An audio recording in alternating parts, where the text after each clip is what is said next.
ಸರ್ವಸ್ತುತಿಗಳು ಸರ್ವಲೋಕಗಳ ಒಡೆಯನಾದ ನಮ್ಮೆಲ್ಲರ ಸೃಷ್ಟಿಕರ್ತ ಪರಮ ದಯಾಮಯನೂ ಕರುಣಾಮಯೂ ಆದ ಅಲ್ಲಾಹನ ನಾಮದಿಂದ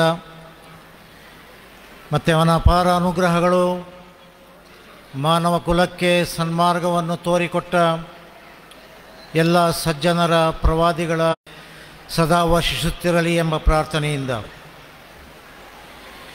ವೇದಿಕೆಯಲ್ಲಿ ಉಪಸ್ಥಿತರಿರುವ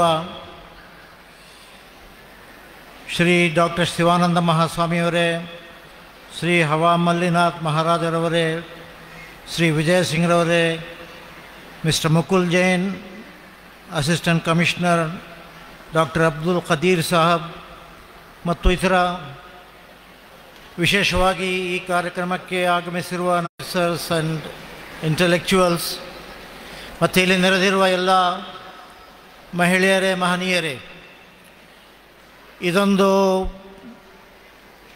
ಶುಭಾವಕಾಶ ಎಂದು ನಾನು ಭಾವಿಸುತ್ತೇನೆ. ಬಸವ ಕಲ್ಯಾಣ ಒಂದು ಮಹತ್ವವಾದ ಒಂದು ನಗರ. ಅದರಲ್ಲಿ ಸತತವಾಗಿ 9ನೇ ವರ್ಷ ಇಲ್ಲಿ ಕುರಾನ್ ಪ್ರವಚನ ನಡೆಯುತ್ತಿರುವುದು ಒಂದು ಹೆಮ್ಮೆಯ ಗೌರವ ಮತ್ತು ಒಂದು ವಿಶೇಷ. ವಿವಿಧ ಧರ್ಮಗಳ ಜನರನ್ನು ಸೇರಿಸಿಕೊಂಡು ಧರ್ಮದ ಬಗ್ಗೆ, ಕುರಾನಿನ ಬಗ್ಗೆ ಪ್ರವಚನವನ್ನು ಆಲಿಸಲಿಕ್ಕೆ ನಾವು ಇಲ್ಲಿ ಸೇರಿದ್ದೇವೆ. ನಾವು ಮುಸಲ್ಮಾನ್ ಆಗಿರಲಿ, ಹಿಂದೂ ಆಗಿರಲಿ, ಬೇರೆ ಧರ್ಮವನ್ನು ಆಚರಿಸುವುದಾಗಲಿ, ಮೂಲತಃ ನಾವೆಲ್ಲರೂ ಮಾನವರು. ಮಾನವೀಯತೆ ನಮ್ಮ ಮೊದಲನೆಯ ಧರ್ಮ.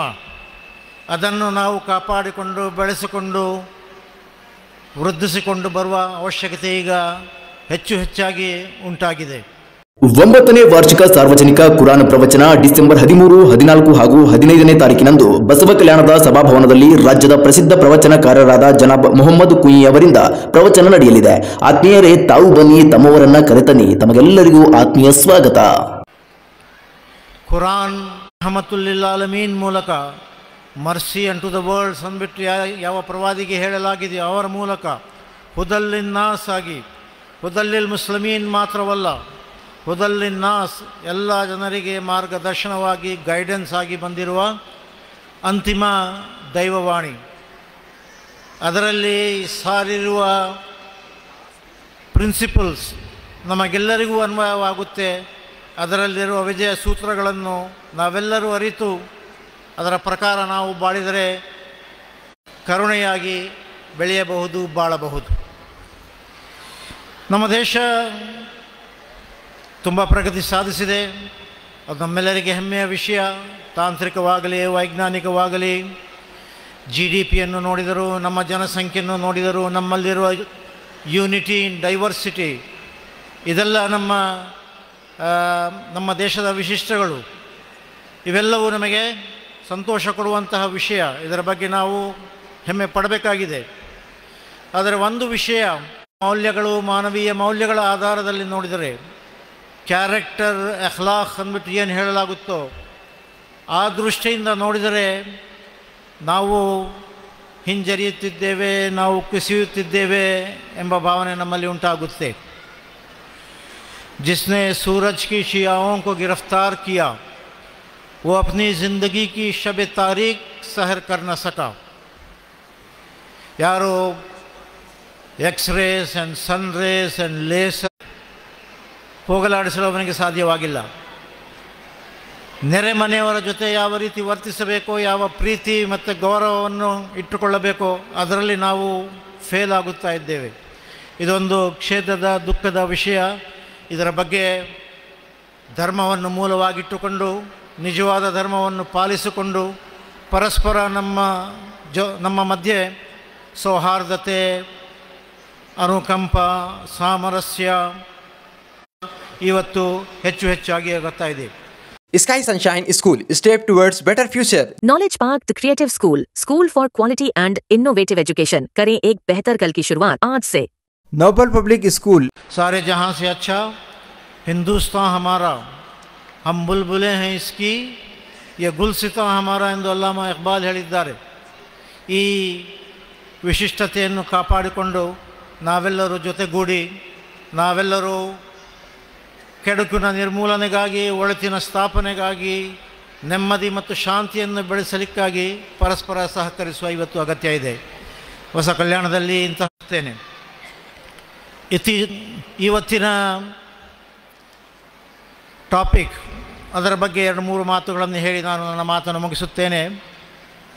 ಮಾನವ ಘನತೆ, ಈ ವಿಷಯದ ಮೇಲೆ ತಮ್ಮ ಮುಂದೆ ವಿಸ್ತಾರವಾಗಿ ಮೊಹಮ್ಮದ್ ಕುನ್ನಿ ಸಾಹೇಬರು ವಿಸ್ತಾರವಾಗಿ ಹೇಳಲಿದ್ದಾರೆ. ಇದರ ಬಗ್ಗೆ ಒಂದು ವಾಕ್ಯವನ್ನು ನಮ್ಮ ಮೌಲಾನಾ ಫರ್ಖುಂದಾ ಅಲಿಯವರು ಪಠಿಸಿದ್ದಾರೆ. ವಲಹದ್ ಕರ್ರಮ್ನಾ ಬನಿ ಆದಮ್, ಅದರಲ್ಲಿ ವಿಶೇಷವಾಗಿ ಈ ವಾಕ್ಯದಲ್ಲಿ ಹೇಳಲಾಗುತ್ತಿರುವುದು ವಲಹದ್ ಕರ್ರಮ್ನಾ ಬನಿ ಆದಮ್, ನಾವು ಆದಮನ ಸಂತತಿಗೆ ಶ್ರೇಷ್ಠತೆಯನ್ನು ಪ್ರದಾನ ಮಾಡಿದ್ದೇವೆ. ಶ್ರೇಷ್ಠತೆ, ಗೌರವ ಮತ್ತು ಒಂದು ಪ್ರಾಮುಖ್ಯತೆ ಬನಿ ಆದಮ್ಗೆ, ಇಡೀ ಮಾನವ ಕುಲಕ್ಕೆ, ಮನುಷ್ಯರಿಗೆ ಈ ವಿಶೇಷ ಸ್ಥಾನವನ್ನು ಪ್ರದಾನ ಮಾಡಲಾಗಿದೆ. ಮತ್ತು ಅವರಿಗೆ ನೆಲಜಲಗಳಲ್ಲಿ ಮತ್ತು ನಮ್ಮ ಅನೇಕ ಸೃಷ್ಟಿಗಳ ಮೇಲೆ ಉತ್ಕೃಷ್ಟತೆ ಕೂಡ ಮಾಡಿದುದು ನಮ್ಮ ಅನುಗ್ರಹವಾಗಿದೆ ಎಂದು ಕುರಾನ್ ಸಾರುತ್ತದೆ. ಇದನ್ನು ನಾವೆಲ್ಲ ಒಪ್ಪಿಕೊಳ್ಳುವ ವಿಷಯ. ನಮಗೆ ಕೊಟ್ಟಿರುವ ಗೌರವ, ನಮಗೆ ಕೊಟ್ಟಿರುವ ಸ್ಥಾನಮಾನ ಇದು ನಿಜವಾಗಿ ಮಹತ್ವವಾದದ್ದು. ಇಲ್ಲಿ ಪ್ರಪಂಚದಲ್ಲಿ ಎಷ್ಟೋ ಸೃಷ್ಟಿಗಳಿವೆ, ಎಷ್ಟೋ ಫೋರ್ಸಸ್ ಇದೆ, ಎಲಿಮೆಂಟ್ಸ್ ಇದೆ, ಅವೆಲ್ಲ ಮಾನವನಿಗೆ ಅಧೀನವಾಗಿವೆ. ಅದರ ಪ್ರಯೋಜನಕ್ಕೆ ಉಪಯೋಗಿಸಿಕೊಳ್ಳುವ ಅವಕಾಶವನ್ನು ಅಲ್ಲಾಹನು ದಯಪಾಲಿಸಿದ್ದಾನೆ. ಈ ನಮ್ಮ ಗೌರವದ ಸ್ಥಾನವನ್ನು ಮತ್ತು ಅದರ ಬೇಡಿಕೆಗಳನ್ನು ನಾವು ಅರಿತು ಬಾಳುವ ಇವತ್ತು ಅವಶ್ಯಕತೆ ಇದೆ. ನಿಮ್ಮ ಮುಂದೆ 2-3 ಬೇಡಿಕೆಗಳ ಬಗ್ಗೆ ಸಂಕ್ಷಿಪ್ತವಾಗಿ ಮಾತನ್ನು ಹೇಳ್ತಾ ನನ್ನ ಮಾತನ್ನು ಮುಗಿಸುತ್ತೇನೆ. ಮೊಟ್ಟ ಮೊದಲನೆಯದು, ಇದೆಲ್ಲ ದಯಪಾಲಿಸಿದ್ದು ನಮ್ಮ ಸೃಷ್ಟಿಕರ್ತ ಏಕೈತು. ಆ ದೇವನನ್ನು ಅರಿತು ಅವನಿಗೆ ವಿಧೇಯವಾಗಿ ಬಾಳುವುದು, ಅವನು ತೋರಿಸಿಕೊಟ್ಟ ಮಾರ್ಗವನ್ನು ಅನುಸರಿಸುವುದು, ಅವನ ಸಂಪ್ರೀತಿಯನ್ನು ಗಳಿಸುವುದಕ್ಕೆ ನಾವು ಜೀವನವನ್ನು ನಡೆಸುವುದು, ಇದು ಮುಖ್ಯವಾದ ವಿಷಯ. ನಾವು ನಮ್ಮ ಸ್ಥಾನಮಾನವನ್ನು ಅರಿಯದೆ ಇಲ್ಲಿ ನನಗೆ ಕೇಳುವರು ಯಾರಿಲ್ಲ, ನೋಡುವರು ಯಾರಿಲ್ಲ, ನಾನೇ ಇಲ್ಲಿ ಅಧಿಪತಿ, ಒಡೆಯ ಎಂದು ತಿಳಿದು ಅರೋಗನ್ಸಿಂದ ಬಾಳುವುದು ಕೂಡ ತಪ್ಪು. ಅದನ್ನು ಮರೆತು, ಆ ಸೃಷ್ಟಿಕರ್ತನನ್ನು ಮರೆತು ಅವನನ್ನು ಬಿಟ್ಟು ಇತರರಿಗೆ ಆರಾಧಿಸುವುದು, ಅದು ಕೂಡ ಒಂದು ರಾಂಗ್ ಸ್ಟ್ಯಾಂಡ್ ಆಗುತ್ತೆ. ಈ ಆರೋಗನ್ಸು ತಪ್ಪು. ಇದೇ ಥರ ಈ ಇನ್ಫೀರಿಯಾರಿಟಿ ಕಾಂಪ್ಲೆಕ್ಸ್, ನಾನೇನು, ನಂದೇನಿದೆ, ಇಲ್ಲಿರೋ ಎಲ್ಲ ಸೃಷ್ಟಿಗಳ ಮೇಲೆ ಅವರ ಮೇಲೆ ದಯೆ ಇರುವುದು, ಮತ್ತು ಎಲ್ಲವನ್ನು ಅಲ್ ಖಲ್ಕು ಅಯ್ಯಾಲುಲ್ಲಾ ಅಂದಾಗೆ ಅಲ್ಲಾಹನ ಒಂದು ಕುಟುಂಬ ಇತರರನ್ನು ಅವರ ಸಹಭಾಗಿಯಾಗಿ ಮಾಡುವುದು ನಿಜವಾದ ದಾರಿಯೇ ಎಂಬುದನ್ನು ಯೋಚನೆ ಮಾಡಬೇಕಾಗಿದೆ. ಕ್ಷೋಭೆ ಉಂಟಾಗುವುದು, ಗಲಭೆ ಉಂಟಾಗುವುದು, ನಮ್ಮ ಜೀವನದಲ್ಲಿ ಅಲ್ಲೋಲ ಕಲ್ಲೋಲ ಉಂಟಾಗುವುದು 2 ಕಾರಣದಿಂದ. ಒಂದು, ನಾವು ದೇವನನ್ನು ಮಾನವನ ಸ್ಥಾನಕ್ಕೆ ಇಳಿಸಿಬಿಡುವುದು, ಮತ್ತು ಮಾನವರಲ್ಲಿ ಇತರ ಸೃಷ್ಟಿಗಳಲ್ಲಿ ಇರುವ ಕುಂದುಕೊರತೆಗಳನ್ನು ದೇವನಲ್ಲಿ ಕೂಡ ಕಾಣುವುದು. 2ನೇದು, ಯಾರು ಸೃಷ್ಟಿಯೋ ಅವುಗಳನ್ನು ಏರಿಸಿಬಿಡುವುದು. ಇದೆರಡು ಸ್ಟ್ಯಾಂಡ್ ತಪ್ಪಾಗುತ್ತೆ.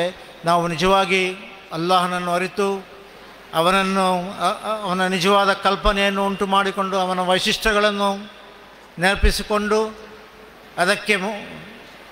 ಅದರ ಪ್ರಕಾರ ಜೀವನ ನಡೆಸುವುದು, ವಿಧೇಯವಾಗಿ ಬಾಳುವುದು, ಅವನ ಸಂಪ್ರೀತಿಯನ್ನು ನಾವು ಗುರಿಯಾಗಿಟ್ಟುಕೊಳ್ಳುವುದು ಒಂದು ಮುಖ್ಯವಾದ ಬೇಡಿಕೆಯಾಗಿದೆ.